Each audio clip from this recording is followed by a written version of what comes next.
Hello guys, welcome back to my YouTube channel.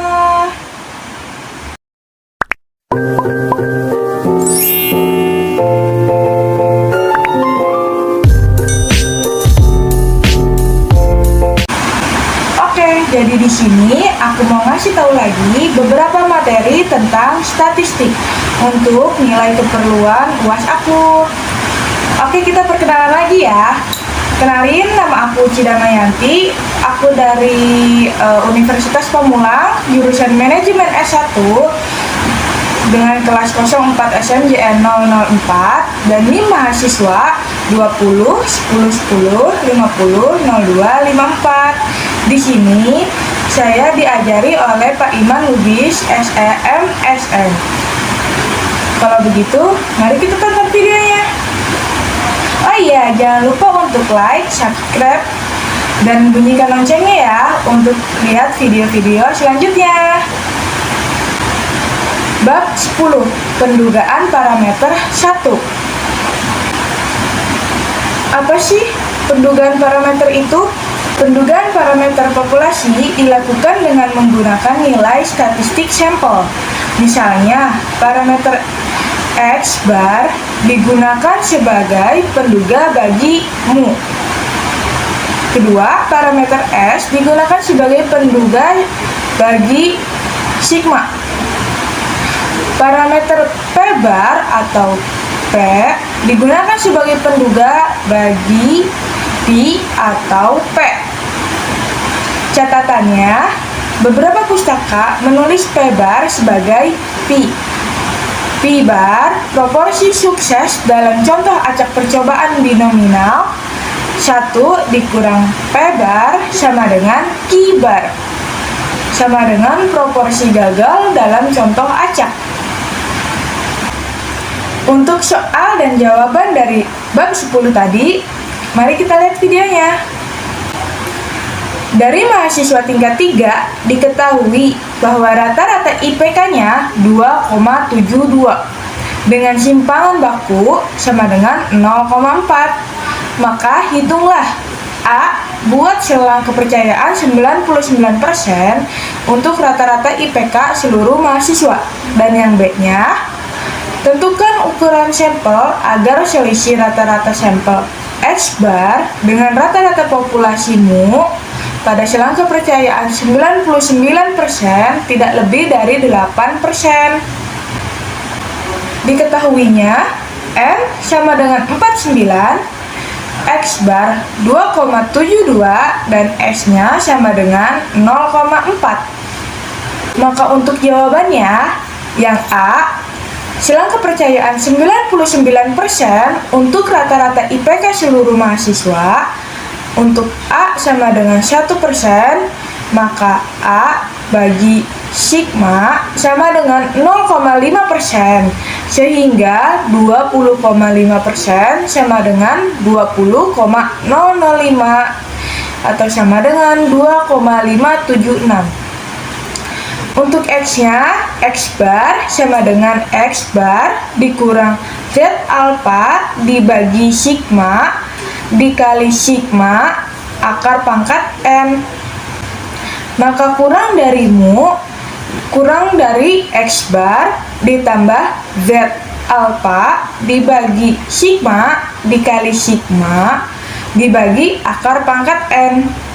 Maka 2,72 dikurang buka kurung 2,576 dikali 0,4 dibagi akar pangkat 49. Kurang dari mu, kurang dari X bar ditambah buka kurung 2,576 dikali 0,4 dibagi akar pangkat 49. Tutup kurung. Maka jawabannya yaitu 2,72 dikurang buka kurung 2,576 dikali 0,06 tutup kurung. Kurang dari mu, kurang dari 2,72 ditambah buka kurung 2,576 dikali 0,06 tutup kurung. Maka jawabannya 2,72 dikurang buka kurung 0,155 tutup kurung kurang dari mu kurang dari 2,72 ditambah buka kurung 0,155 tutup kurung. Maka hasilnya 2,565 kurang dari mu kurang dari 2,875 dan 2,57 kurang dari mu kurang dari 2,88. Maka diketahui untuk hasilnya A yaitu 2,88. Untuk B-nya, ukuran sampel pada selang kepercayaan 99% dan error tidak lebih dari 80%. Selang kepercayaan 99%, maka 1 min A sama dengan 99%. Sehingga nilai A sama dengan 1%.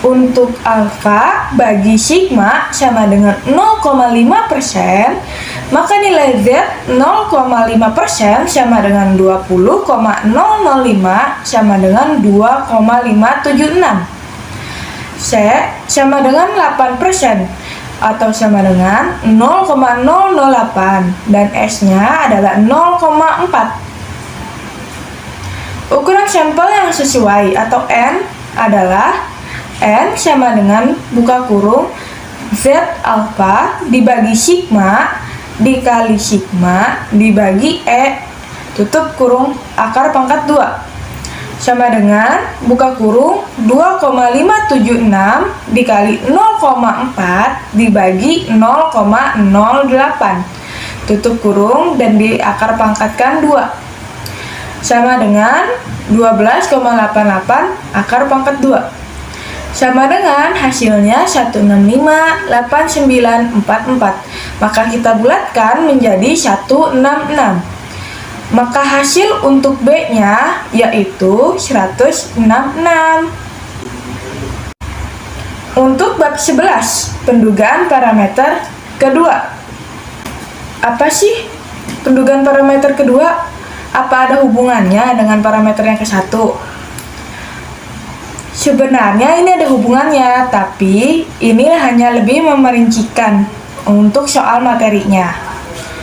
Untuk pendugaan parameter yang kedua ini, pendugaan parameter diwujudkan dalam pembentukan selang kepercayaan atau confidence interval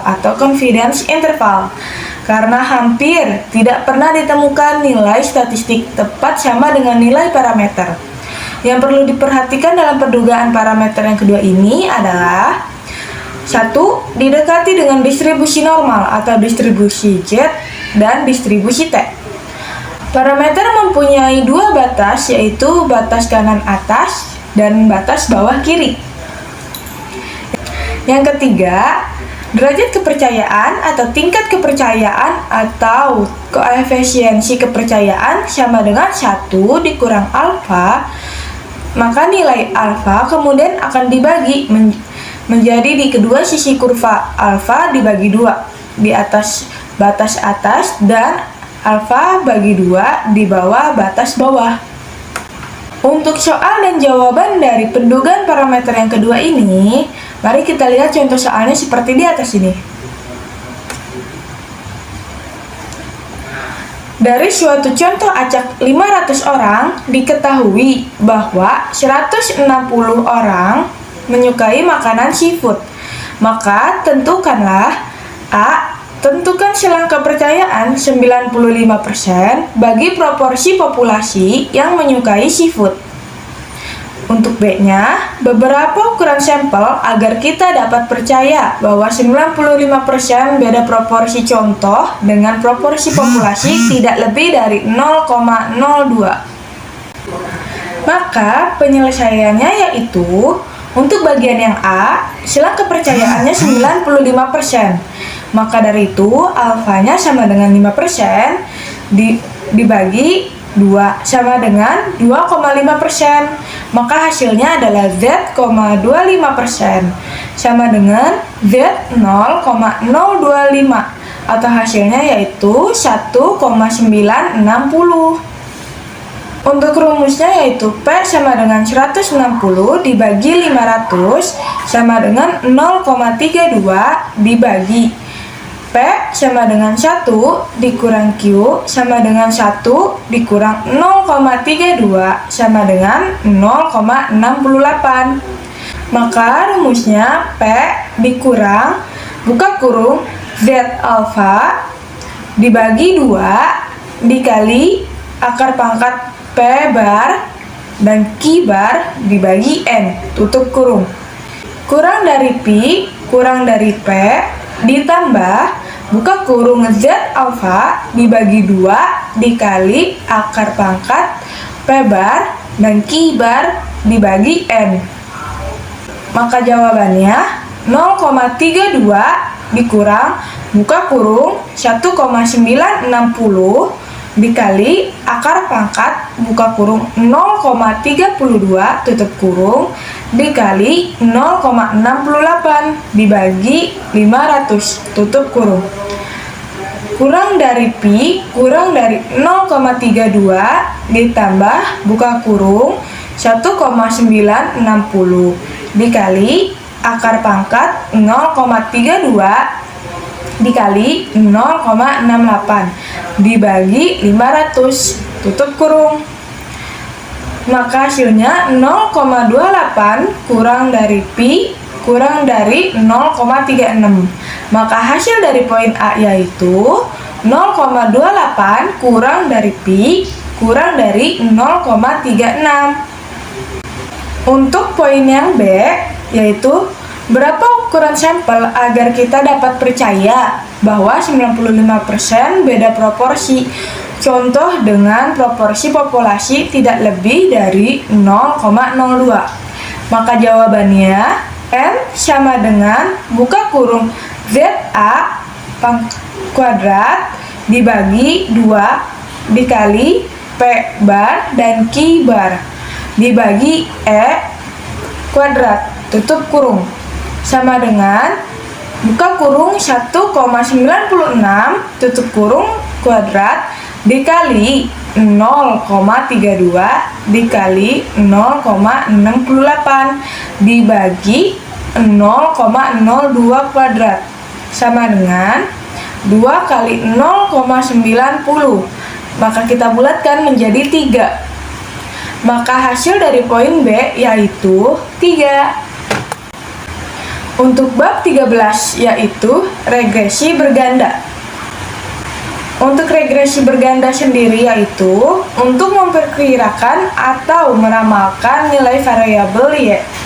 Akan lebih baik apabila kita ikut memperhitungkan variabel-variabel lain yang ikut mempengaruhi Y. Dengan demikian, kita mempunyai hubungan antara satu variabel yang terikat dengan Y dengan beberapa variabel bebas lainnya, yaitu X1, X2, dan sebagainya sampai Xn. Misalnya, Y sama dengan hasil penjualan akan dipengaruhi oleh daya beli X1, harga X2, impor X3, dan lain sebagainya. Misalnya, Y sama dengan produksi padi akan dipengaruhi oleh daya bibit X1, pupuk X2, dan curah hujan X3. Begitupun luas sawah yang X4, dan lain sebagainya. Untuk meramalkan Y, apabila semua nilai variabel bebas diketahui, maka kita dapat mempergunakan persamaan regresi linear berganda. Untuk soal dan jawaban dari bab 13 ini, yaitu regresi berganda, mari kita lihat contoh soalnya seperti di atas ini. Ada 12 rumah tangga yang merupakan sampel acak dari suatu penelitian, antara lain dinyatakan tentang banyaknya konsumsi atas komoditi tertentu dalam satuan, harga komoditi dalam satuan, dan pendapatan dalam satuan. Kita ketahui bahwa permintaan terhadap komoditi tersebut untuk keperluan konsumsi Harpi akan dipengaruhi oleh harga X1 dan pendapatan X2. Hasil penelitian sebagai berikut: X1 2, 5, 3, 3, 5, 4, 6, 3, 3, 4, 5, dan 6.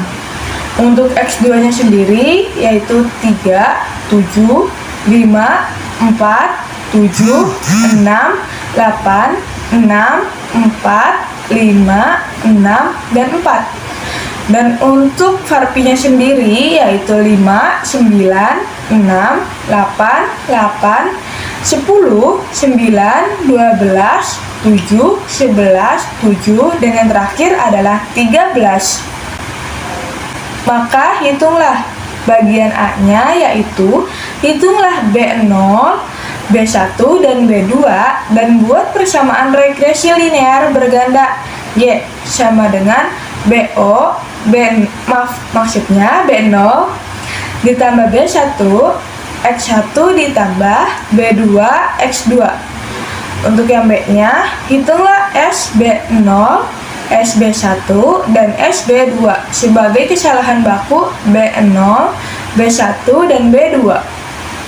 Untuk X1-nya yaitu 2, 5, 3, 3, 5, 4, 6, 3, 3, 4, 5, 6. Untuk X2-nya yaitu 3, 7, 5, 4, 7, 6, 8, 6, 4, 5, 6, 4. Dan untuk Varpi-nya yaitu 5, 9, 8, 8, 10, 9, 12, 7, 11, 7, dan 13.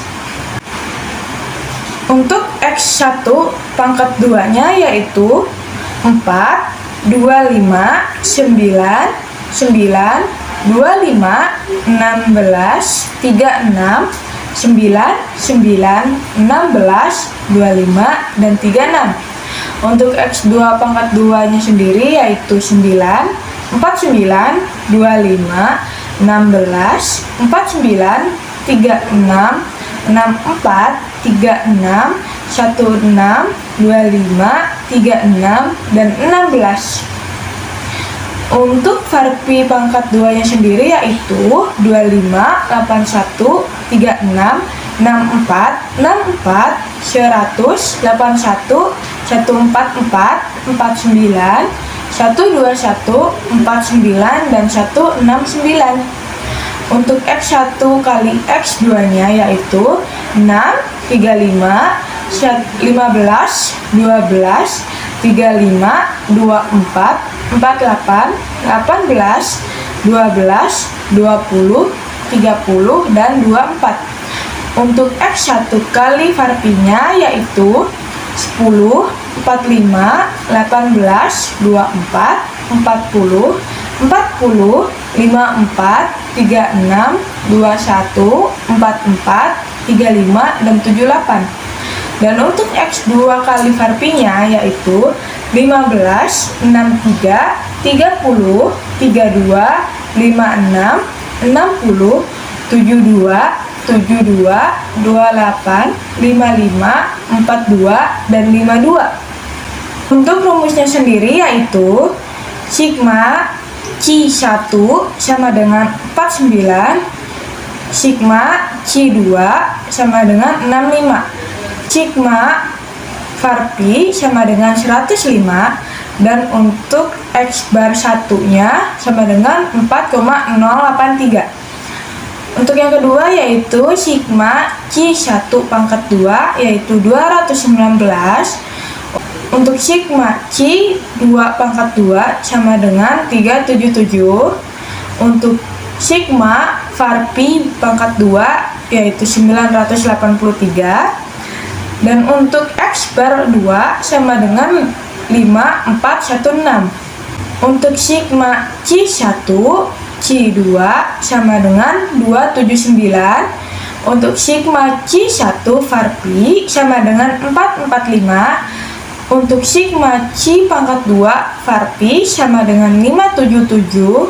Dan untuk Varpi bar sama dengan 8,75. Untuk bagian A-nya yaitu X tahu XB sama dengan XT Varpi, atau B sama dengan XT X min 1 atau XT varpi. Jadi buka kurung N varpi C1I varpi C2I. Untuk yang keduanya yaitu sigma C1 kuadrat I dan sigma C1I C2I.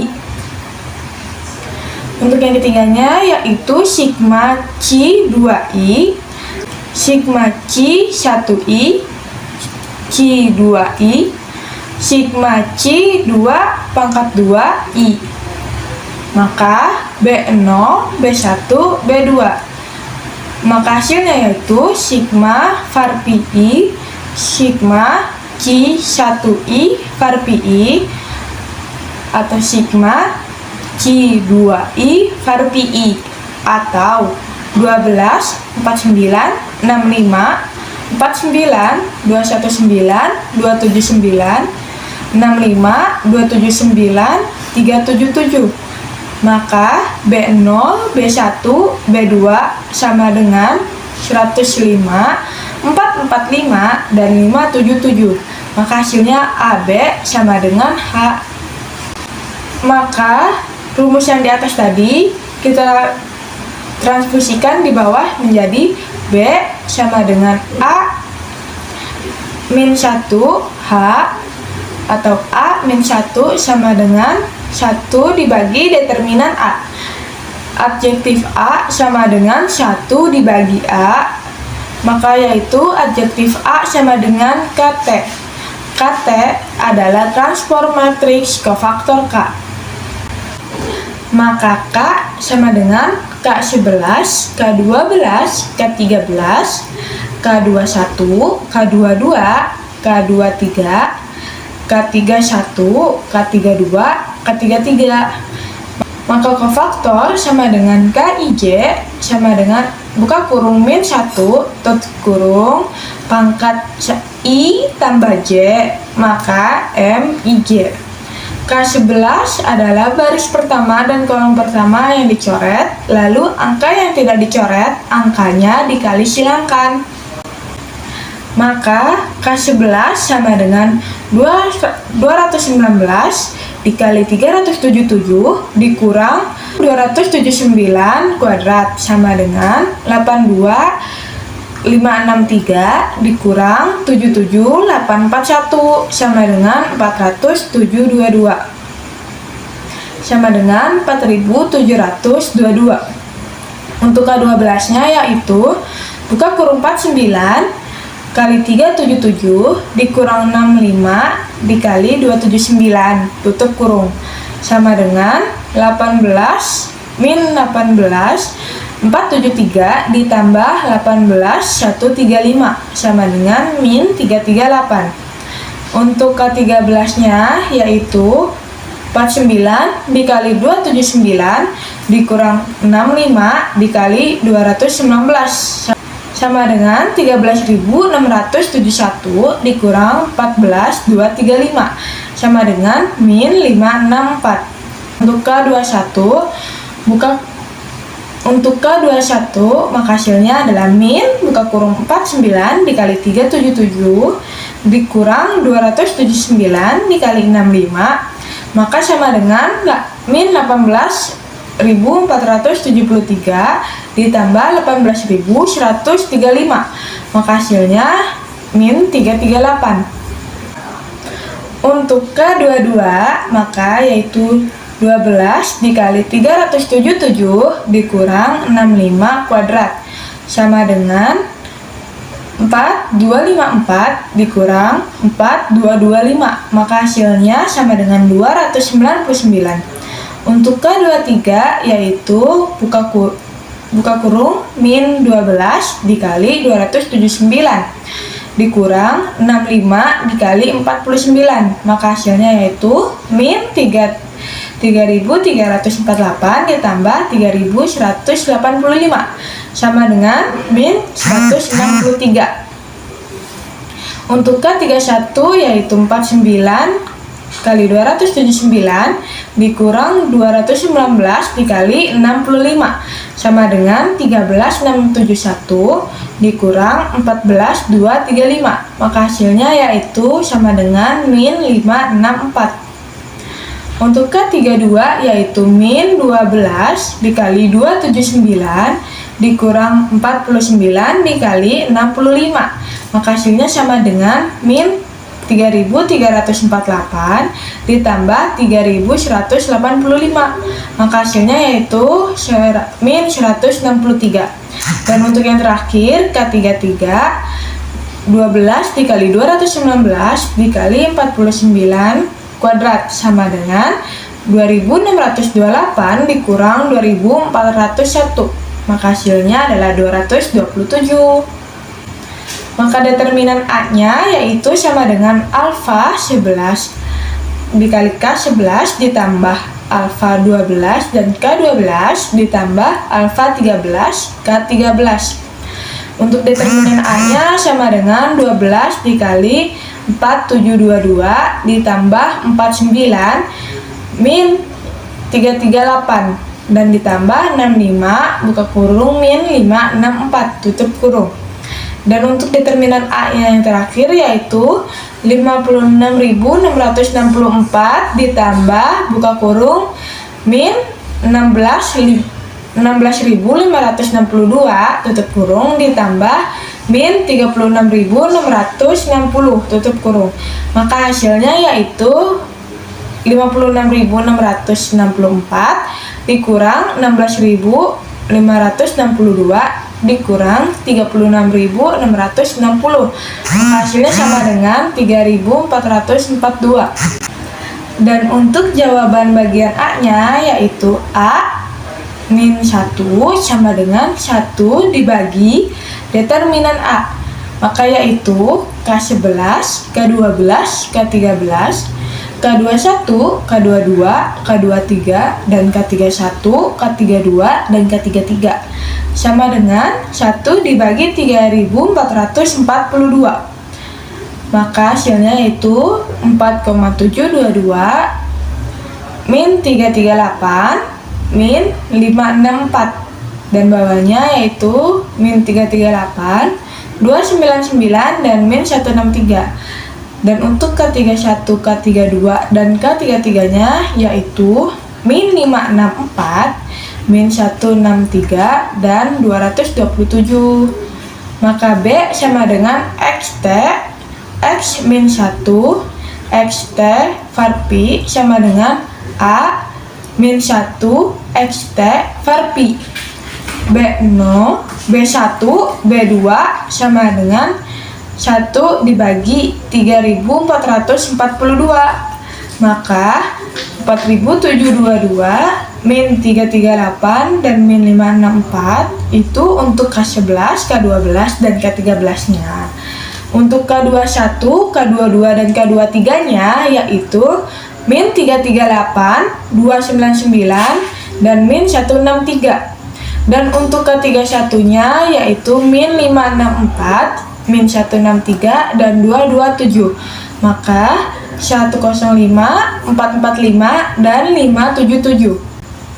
Maka B0 nya sama dengan 1 dibagi 3.442 buka kurung 4.722 dikali 105 ditambah min 338 dikali 445 ditambah min 564 dikali 577.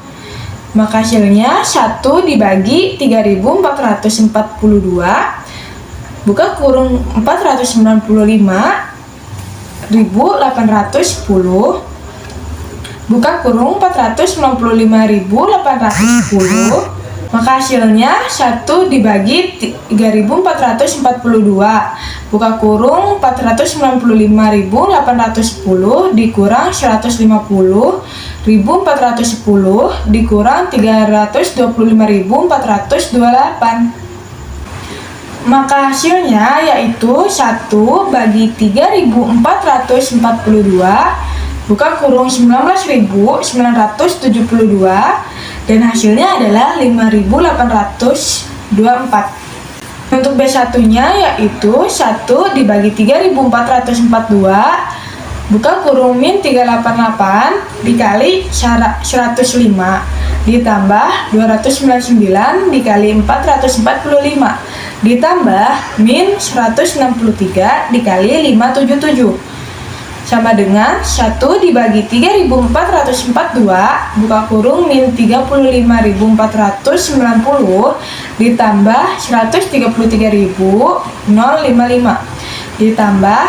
negatif 94.051 dan hasilnya yaitu sama dengan 1 dibagi 3.442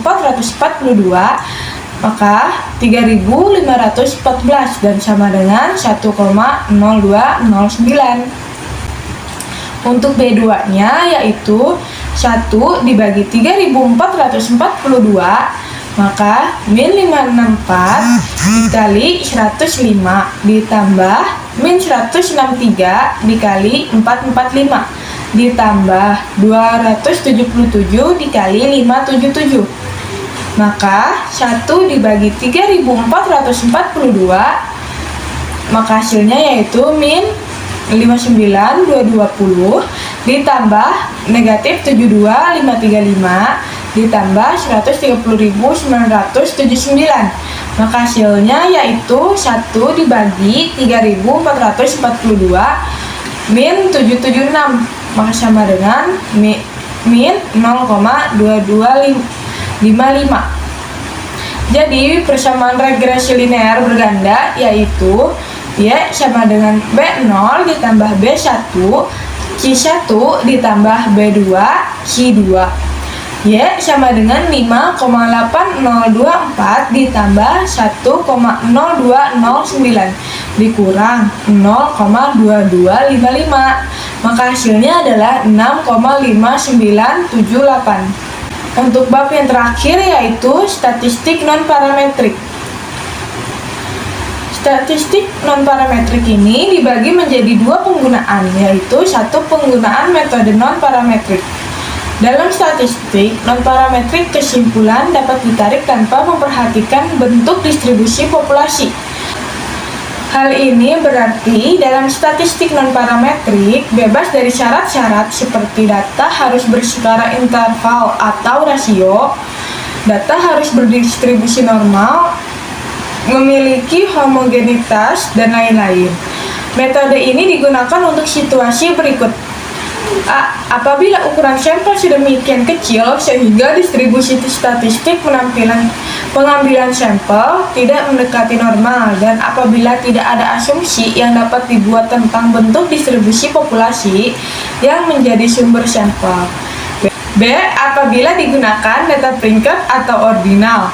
Data ordinal hanya memberikan informasi tentang apakah suatu item lebih tinggi, lebih rendah, atau sama dengan item lainnya, sehingga data ini tidak menyatakan ukuran perbedaan.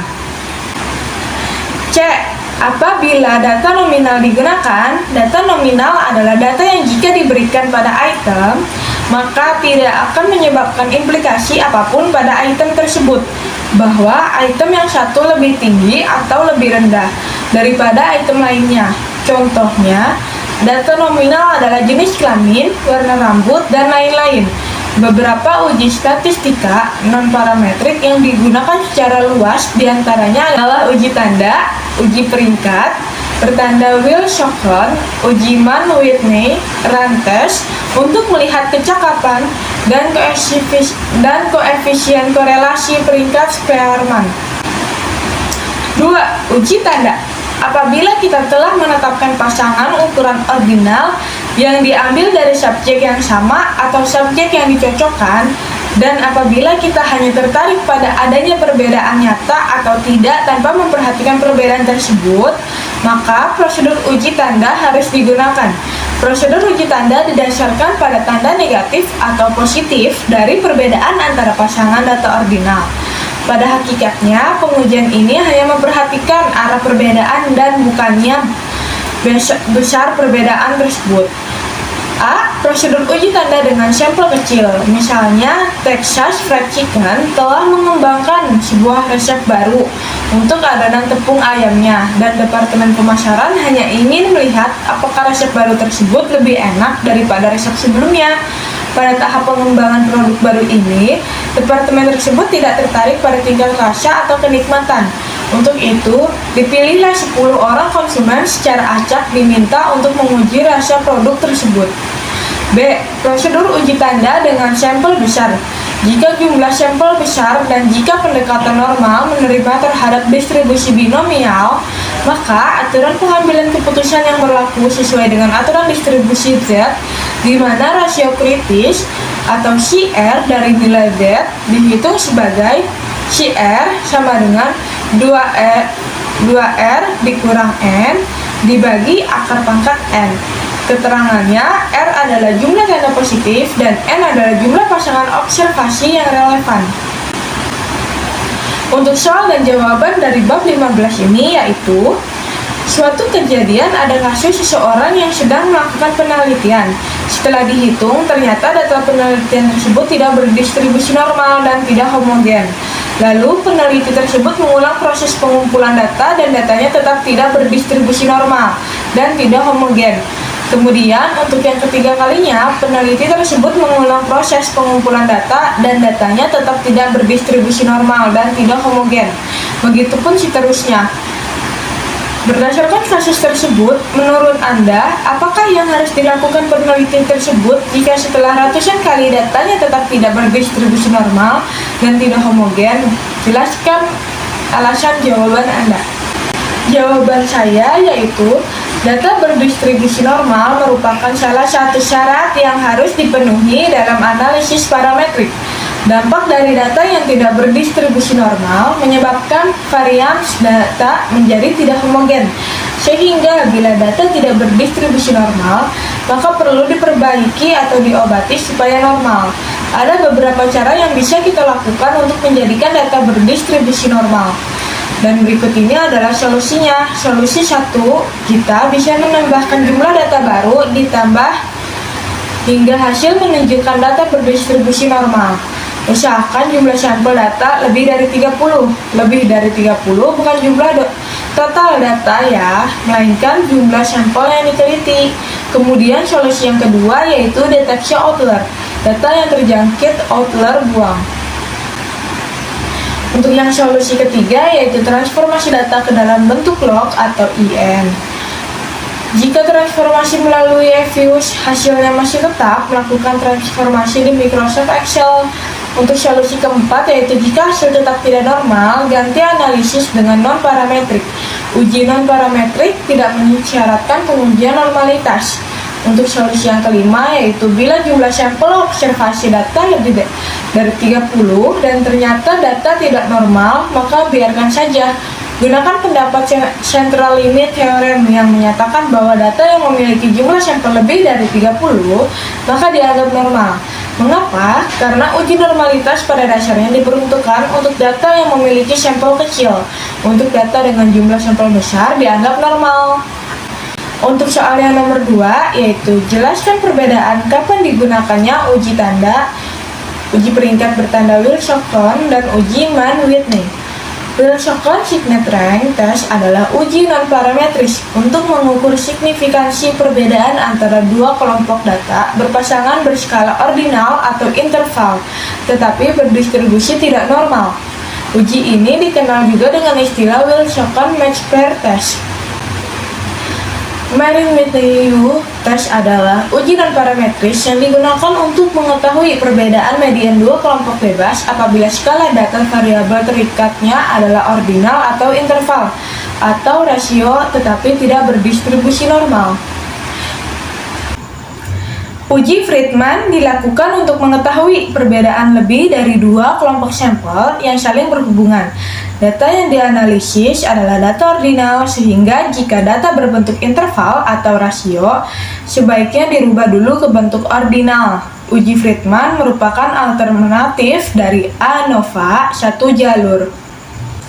Terima kasih telah menonton video saya. Semoga ilmu ini dapat bermanfaat untuk kalian semua. Jangan lupa ya untuk like, subscribe, dan bunyikan loncengnya untuk dapat notifikasi untuk video-video selanjutnya. Jika ada pertanyaan, silahkan hubungi nomor yang di atas ini. Jangan lupa follow ya. Terima kasih semuanya.